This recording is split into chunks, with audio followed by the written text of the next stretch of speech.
안녕하세요.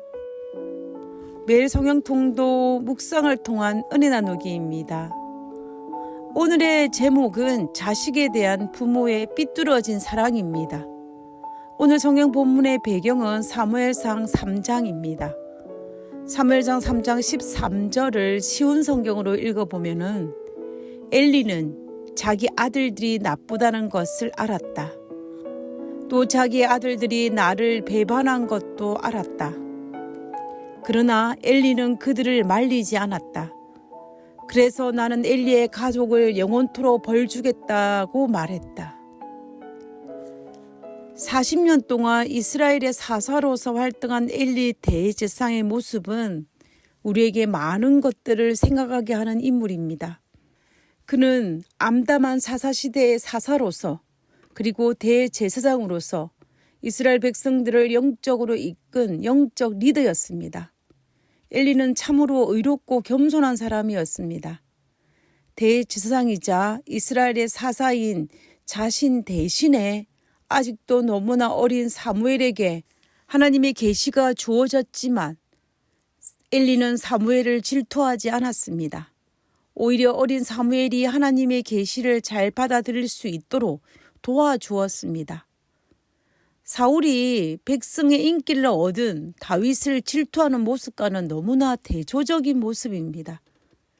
그리고 사무엘을 통해 주어진 자신의 집안에 내린 저주에 대해서도 겸허히 받아들였습니다.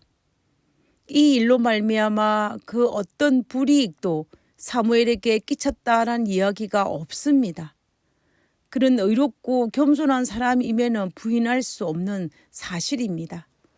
그리고 그가 죽을 때까지 하나님의 제사장으로서 법궤에 대한 강한 애착을 보이는 것으로 보아서 그는 진정한 제사장이자 신앙인이었음은 우리는 부인할 수 없습니다. 그래서 엘리는 백성들에게 많은 존경과 사랑을 받은 사람이었습니다. 한나의 울부짖는 기도에 하나님의 응답을 기도해 줄 만큼 하나님 앞에 성실한 제사장이었습니다. 그러나 이렇게 영적 리더로서 아름다운 신앙을 가졌음에도 불구하고 엘리에게는 치명적인 죄가 하나 있었습니다.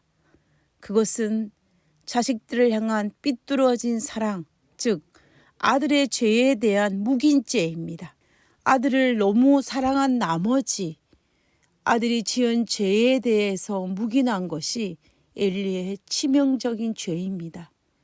엘리는 자신의 두 아들 홈니와 비느하스가 지은 죄악을 몰랐던 것이 아니었습니다.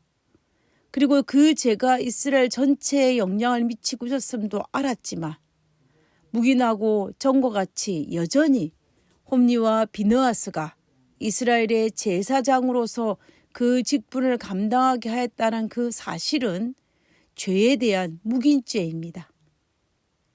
엘리가 좀 더 단호한 신앙인이었고 하나님을 두려워하였다면 패역한 아들을, 여전히 회개하지 않은 아들을, 백성이 다 아는 죄를 짓는 아들을 제사장 측에서 파면했어야만 했습니다. 그러나 엘리는 아무런 조치도 하지 않고 묵인하였습니다. 그리고 아무 일도 없었던 것처럼 두 아들을 여전히 죽을 때까지 제사장 역할을 하게 한 일은 죄에 대한 허용이요, 죄에 대한 묵인밖에 볼 수 없는 것이었습니다. 그러나 이것은 자식에게 이로운 것이 아니라 자식의 앞날을 망치는 것입니다. 그리고 아버지 엘리의 이러한 묵인은 아들의 죄에 동참하는 것과 별반 다를 바가 없다라는 것입니다. 엘리는 자신은 공의롭게 살려고 노력했을지라도 그리고 그는 의로웠지만 실제적으로 자신은 아름다운 신앙인의 모습을 가졌지만 자녀들의 방종을 묵인하고 아들들이 제사장직을 경홀히 여기며 저주를 자처하였던 사실을 알았음에도 불구하고 이를 단호히 검하지 못하였던 자식 사랑에 눈먼 무기력한 아버지였습니다. 엘리는 나이가 들면서 점점 눈이 어두워졌다라고 성경은 기록하고 있습니다. 그러나 그보다 더욱 불행한 것은 그의 육적인 눈이 어두워진 것이 아니라 아들에 대한 사랑 때문에 영적인 눈도 어두워져 아이들의 잘못을 단호히 대처하지 못했다라는 것입니다. 이 결과 우린 엘리 집안 전체의 몰락을 보게 됩니다. 영원히 제사장 직분에서 파면되었습니다. 1호기상 2장 27절에 보면 아비아달을 쫓아내어 여호와의 제사장 직분을 파면하니 여호와께서 실로에서 엘리의 집에 대하여 하신 말씀을 응하게 함이더라. 결국 자신과 아들뿐만 아니라 집안 전체가 망하는 것을 볼 수가 있습니다. 만약에 엘리가 처음 두 아들의 죄악을 알았을 때, 아니 두 아들이 지은 죄가 이스라엘 백성에게 드러났을 때에, 아니 그것도 아니면 두 아들의 지은 죄가 이스라엘에게 나쁜 영향을 미치고 있다는 것을 알았을 때라도, 그리고 두 아들로 말미암아 이스라엘 백성들이 실로에 하나님께 예배드리러 오지 않는다는 사실을 알았을 때라도 두 아들에게 단호히 엄하게 대처하였다면, 그 아들의 직분을 파면하였다면 아마도 엘리의 두 아들로 말미암아 엘리 집안 전체가 제사장 직분을 파면당하지는 않았을 것입니다.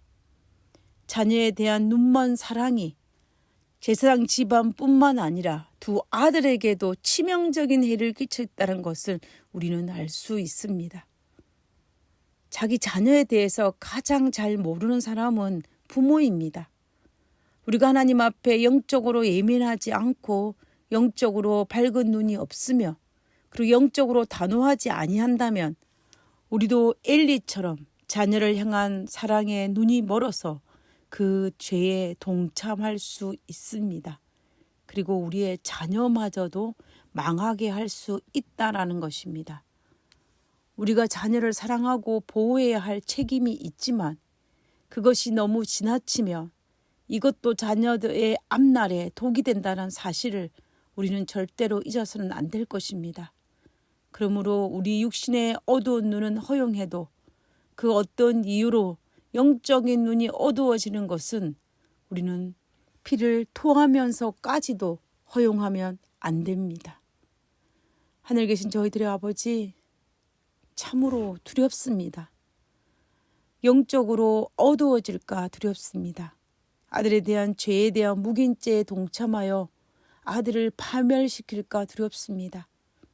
하나님의 영광을 가리는 자녀가 될까 두렵습니다. 삐뚤어진 사랑의 소유자가 되지 않도록 하나님 저를 불쌍히 여겨 주시옵소서. 그리고 하나님께서 저희들에게 맡겨주신 우리의 자녀들을 잘 양육하고 하나님 보시기에 아름다운 자녀로 성장시킬 수 있는 그런 부모의 삶을 살 수 있도록 도와주시옵소서. 우리와 함께 하심을 감사드리오며 거룩하신 예수님 이름으로 기도드렸습니다. 아멘.